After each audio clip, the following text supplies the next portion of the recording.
Students, आज हम लोग क्लास 12th सब्जेक्ट इंग्लिश में जो इम्पोर्टेंट चैप्टर्स और उनके इम्पोर्टेंट लॉन्ग क्वेश्चंस हैं उनको डिस्कस करेंगे। बहुत इम्पोर्टेंट क्लास है परीक्षा के दृष्टिकोण से। ठीक है, जो क्वेश्चन और आंसर तैयार किया गया है बिल्कुल आपके दिमाग में छप जाएगा और परीक्षा में आपको बहुत मदद मिलने वाली है। ठीक है, बहुत ही ध्यान से सुनिएगा, एक एक शब्द को कम से कम समय में इसको कवर करने की कोशिश की जाएगी ताकि आपका समय बचे, है ना, और समझ में भी आया और हमारा परफॉर्मेंस भी परीक्षा में बहुत अच्छा रहे। ठीक है, तो चलिए शुरू करते हैं।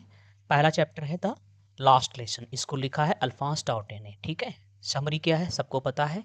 इसमें एक लड़का होता है फ्रांस नाम का, फ्रांस फ्रांस नाम का लड़का होता है। ठीक है, वो क्या करता है, अब क्लास अटेंड करता है ना, पढ़ने जाता है और पढ़ने गया है स्कूल में। हालांकि उसका स्कूल जाने का कोई भी मन नहीं था। ठीक है, बहुत परेशान था। जब वहाँ पहुँचता है तो उसे पता चलता है कि आज उसकी आखिरी क्लास है, जो कि उसको फ्रांसीसी भाषा, है ना, जिसमें सिखाई जाएगी मिस्टर हैमल के द्वारा। जब उसे ये डिक्लेरेशन सुनाई पड़ती है, मतलब जब ये बात उसको पता चलती है तो बहुत ही शॉक्ड रहता है और उसे पश्चाताप होता है इस बात को लेकर के कि उसने पहले उस लैंग्वेज को सीखने के बारे में कोई प्रयास नहीं किया था। ठीक है, बहुत इम्पॉर्टेंट चैप्टर है। सेट इन एल्सेस, ये जो कहानी है वो कहाँ पर सेट है, अल्सेस में। और ये अल्सेस कहाँ है, फ्रांस का एक डिस्ट्रिक्ट हुआ करता था ड्यूरिंग द फ्रेंको पर्शियन वार। ये कहानी कब की है, मतलब कहानी सेट कब है, फ्रांस और पर्शिया के बीच में, जर्मनी, है ना, जो वर्तमान का है उसके बीच में युद्ध चल रहा था, वार का समय था।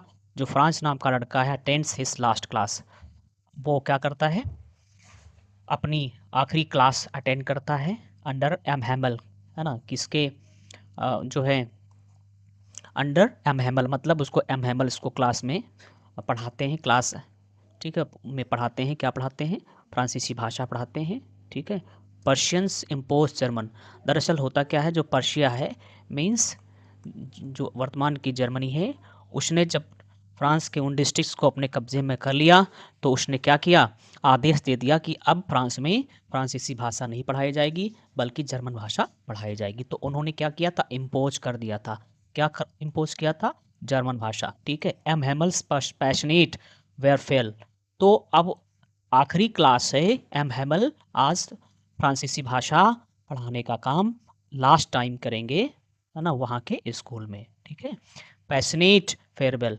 अब ये जो चूंकि उनकी आखिरी क्लास है तो ये एक प्रकार से एक विदाई मीन्स उनकी, है ना, फेयरवेल क्लास होगी। तो ये क्या करती है, यह क्लास सिर्फ भाषा को यहाँ पर पढ़ाने का, वहाँ ग्रामर से से ज़्यादा कहीं न कहीं ये आज सिंबॉलिक क्लास होने वाली है। वो इवोक कर देती है ना? पैट्रियोटिज़्म, देशभक्ति जगा देती है, पश्चाताप जगा देती है अमंग विलेजर्स, किसमें? गाँव वालों में, है ना? और सिर्फ़ गाँव वालों में नहीं, बल्कि फ्रांस में भी, जो कि पहले बहुत लापरवाह था, भी अपनी जो मातृ भाषा है फ्रांसीसी भाषा को सीखने के लिए कभी वो प्रयास नहीं करता था। Awakening to his language value, अब वो क्या करता है, भाषा की वैल्यू को आज उसे समझ में आता है, क्योंकि अभी से उसका दम घुटने लगा है जब से उसने सुना है कि अब उसको फ्रांसीसी भाषा नहीं पढ़ाई जाएगी और वहाँ की ऑफिशियल लैंग्वेज नहीं रह जाएगी। ठीक है, तो इस तरीके से आज उसको अपनी मातृभाषा का महत्व समझ में आया है, यम हैमल की उस लास्ट क्लास की वजह से। एज ए कल्चरल आइडेंटिटी, क्योंकि भाषा क्या होती है, सांस्कृतिक पहचान होती है और यह स्वतंत्रता की पहचान होती है। यदि आप अपनी भाषा को बोल पाते हैं, कोई रोक टोक नहीं है, तो समझ लीजिए, है ना, ये आपकी संस्कृति, मतलब आपको अपनी आपकी भाषा के द्वारा ही पहचाना जाता है। और कहीं ना कहीं इसके अलावा ये जब आप अपनी भाषा को बोलते हैं तो ये साबित होता है कि आप किसी दूसरे के गुलाम नहीं हैं। ठीक है, discuss the theme of patriotism, ये हमारा लॉन्ग क्वेश्चन है। क्या है, लॉन्ग क्वेश्चन है। Discuss the theme of patriotism, देशभक्ति की थीम को इसमें क्या करना है, discuss the theme of patriotism and cultural identity, सांस्कृतिक पहचान और जो देशभक्ति की थीम है उसको डिस्कस करना है कि बताइए कि क्या पाठ में देशभक्ति दिखाई देती है या इस चैप्टर में थीम क्या है, है ना, विषय वस्तु क्या है, द लास्ट लेसन इस पार्ट में। How does M Hamel's final lesson, और किस प्रकार से एम हैमल का जो लास्ट क्लास है इम्पैक्ट, वो प्रभाव छोड़ता है फ्रांस पर और गांव वालों पर, ये आपको बताना है, ठीक है। Is the title last lesson, ये दूसरा क्वेश्चन है। Is the title last lesson apt, क्या इस ये जो पार्ट है उसका जो टाइटल है वो एप्ट है कि नहीं है, अप्रोप्रिएट है कि नहीं है, justify with example from the text. एक बात ध्यान रखिए, जितने भी इसमें हमने क्वेश्चंस जो है आपको कवर करवाए हैं बहुत ही इंपॉर्टेंट है, मतलब इनसे बाहर कुछ भी आने वाला नहीं है। तो एक एक पॉइंट को बहुत ही ध्यान से सुनिएगा, ठीक है, एक भी पॉइंट मिस ना करें, चाहे वो उसकी वर्ड मीनिंग हो, चाहे उसकी थीम हो, हर एक चीज़। बस इसके अलावा और फालतू आपको इसमें कुछ तैयार ही नहीं करना है, बस that's all. In war time, war torn अल्सेस, ठीक है। तो सबसे पहला क्वेश्चन का आंसर है वार टॉर्न, मतलब युद्ध में जो पीड़ित अल्सैस, अर्थात जो युद्ध का दंश झेल रहा फ्रांस का जो डिस्ट्रिक्ट था अल्सैस, उसमें क्या होता है, एक लड़का है जो फ्रांस नाम का, ड्रीट्स, वो डरता है स्कूल्स, किससे उसको डर लगता है, स्कूल से, but finds the class room, और डरते डरते मतलब बिना मन से वो जब स्कूल पहुंचता है तो फाइंड्स द क्लासरूम पैक्ड, देखता है कि क्लासरूम क्या थी, पैक्ड थी, भरी थी, है ना, किससे, गांव वालों से, मतलब वहां पर कौन बैठा था, गांव वाले बैठे थे। मॉर्न एस, वो क्या कर रहे थे, मॉर्न एस एम हैमल, वो विलाप कर रहे, मतलब कहीं ना कहीं दुख व्यक्त कर रहे थे, क्योंकि उनके सबके चेहरे झुके हुए थे, जो कि दिखाई गंभीर थे उनके चेहरे, उनके मतलब दिखाई पड़ रहा था कि कहीं ना कहीं वो लोग किसी एक बैड न्यूज़ से, है ना, प्रभावित हैं। M Hamel announces it's there, M Hamel announces it's the last last French lesson, और एम हैमल अनाउंस करते हैं कि यह उनकी क्या है, लास्ट फ्रांसीसी भाषा की क्लास है अंडर पर्शियन रूल, है ना।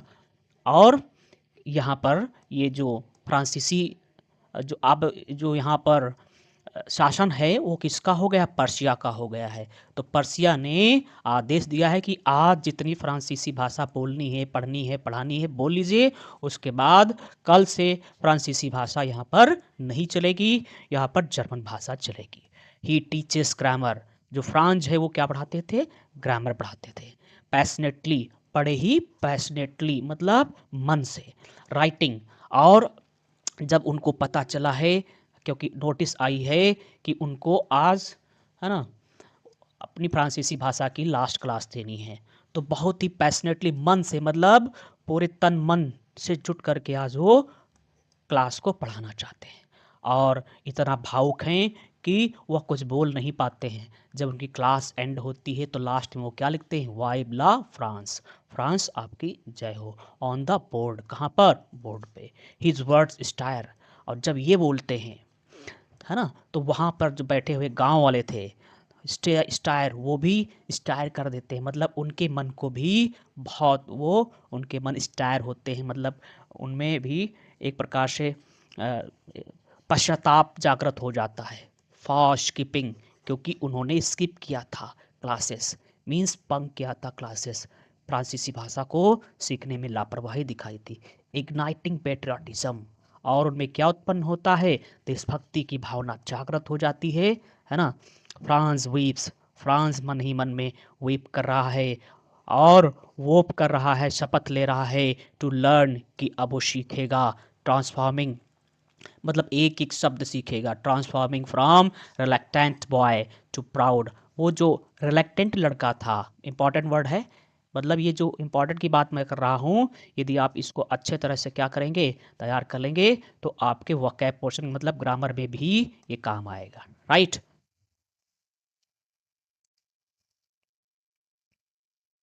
रिलैक्टेंट बॉय टू प्राउड, है ना, वो किस में बदल जाता है, रिलैक्टेंट बॉय टू प्राउड, जो पहले दिलचस्पी नहीं लेता था क्लास लेने में, आज क्या है, टू प्राउड, उसको घमंड हो रहा है ना, उस देशभक्ति से भरा पूरा है। वैल्यूइंग हेरिटेज, आज वह वैल्यू देने लगता है ना। अपनी सभ्यता की वैल्यू को समझ में आता है, अपनी कल्चर की, अपनी हेरिटेज की, उनकी जो विरासत है। भाषा एक विरासत ही तो होती है, जनरेशन टू जनरेशन पास होती है ना। एक प्रकार से ऑक्सीजन होती है। बिना भाषा के, अपनी मातृभाषा के आदमी क्या होता है, जेल में बंद एक कैदी की तरह होता है, क्योंकि वो अपने जज्बातों को वहाँ पर, है ना, एक्सप्रेस नहीं कर पाता है। अगेंस्ट ऑपरेशन, किसके खिलाफ? अब उस जो ऑपरेशन था, ऑपरेशन में मतलब यहाँ पर भी ये दूसरा वर्ड आया, बहुत इंपॉर्टेंट वर्ड है, डबल एस देख रहे हैं, जिसमें आर के बाद RATIOS होगा।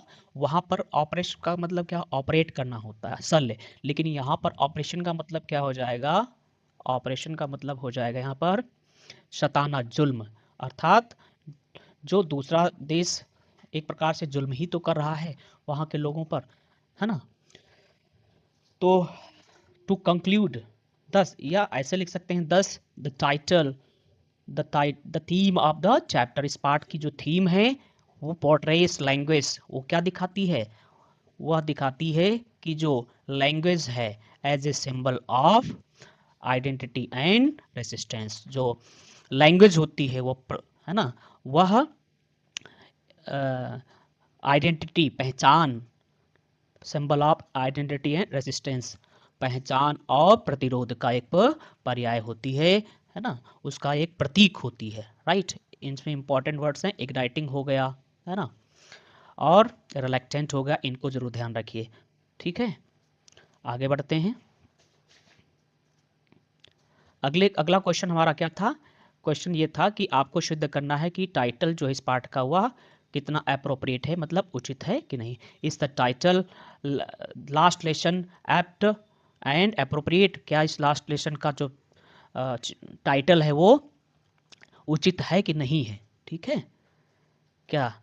तो आपको इसको जस्टिफाई करना है, यस, हाँ बिल्कुल, जो टाइटल है वो क्या है, yes perfectly, the title of the chapter is apt, it captures, ये क्या करता है, कैप्चर करता है ना, मीन्स खींचता है ध्यान, डेज ट्रेस्टी, वह पूरे दिन की ट्रेस्टी को दर्शाता है, जिसमें फ्रांस रशिया भागता है, लेट दौड़ता दौड़ता पहुंचता है, फियरिंग डरा हुआ है कि कहीं उसको पनिशमेंट ना मिले, ओनली टू फेस, है ना, वो कैसे वो सामना करेगा एम हेमल को, है ना।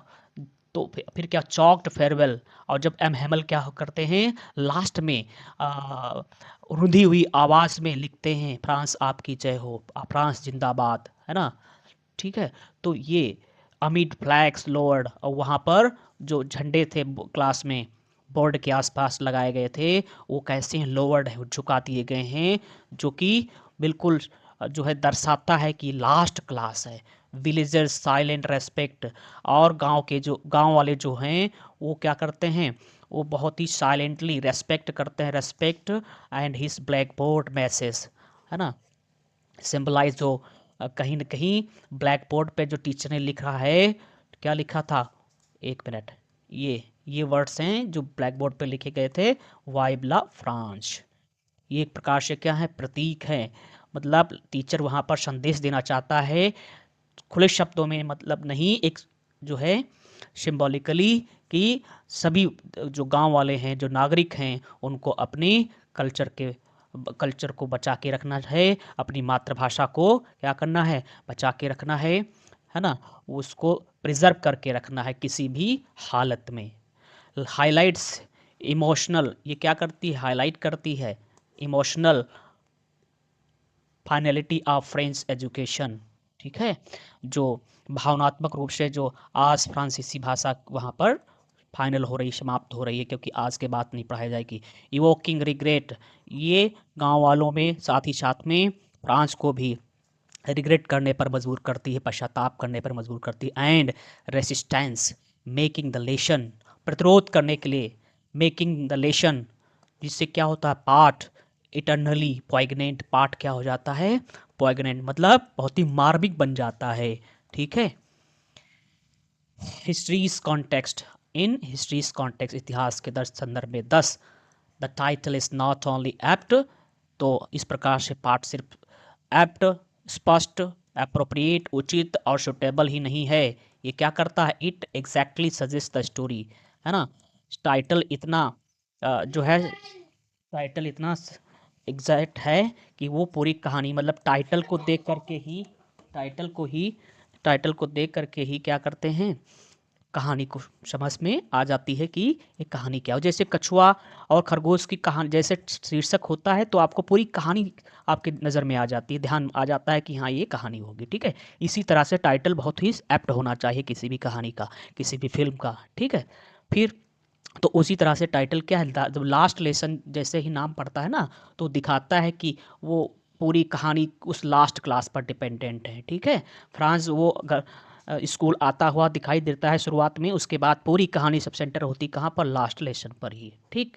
तो इस तरह से जो टाइटल है बहुत ही सटीक है। The final French class, emotional weight, जो फाइनल फ्रेंच क्लास है फ्रांसीसी भाषा की, वहाँ पर दिखाया गया है कि भावनात्मक रूप से उसका कितना वेट है, वो भारी पड़ रही है, सिम्बलाइजिंग लॉस्ट फ्रीडम, है ना। जो कि ये सिंबल देता है कि जो कहीं ना कहीं ये क्लास किसका प्रतीक है, लॉस्ट फ्रीडम, मतलब खोई हुई स्वतंत्रता का, ठीक। मतलब ये जो आपने आंसर पढ़ा है, चाहे असेंबली पढ़ी हो, इसके अलावा आपको मेरी मानिए कुछ भी तैयार करने की, टाइम बर्बाद करने की आवश्यकता नहीं है, ठीक है। बस इतना तैयार कर लेंगे, इससे बाहर कुछ भी नहीं आएगा, फुल मार्क्स मिलेंगे, गारंटी है, राइट। बशर्ते कि आपको अच्छी तरह से लिखना है, ठीक है। चलिए आगे बढ़ते हैं।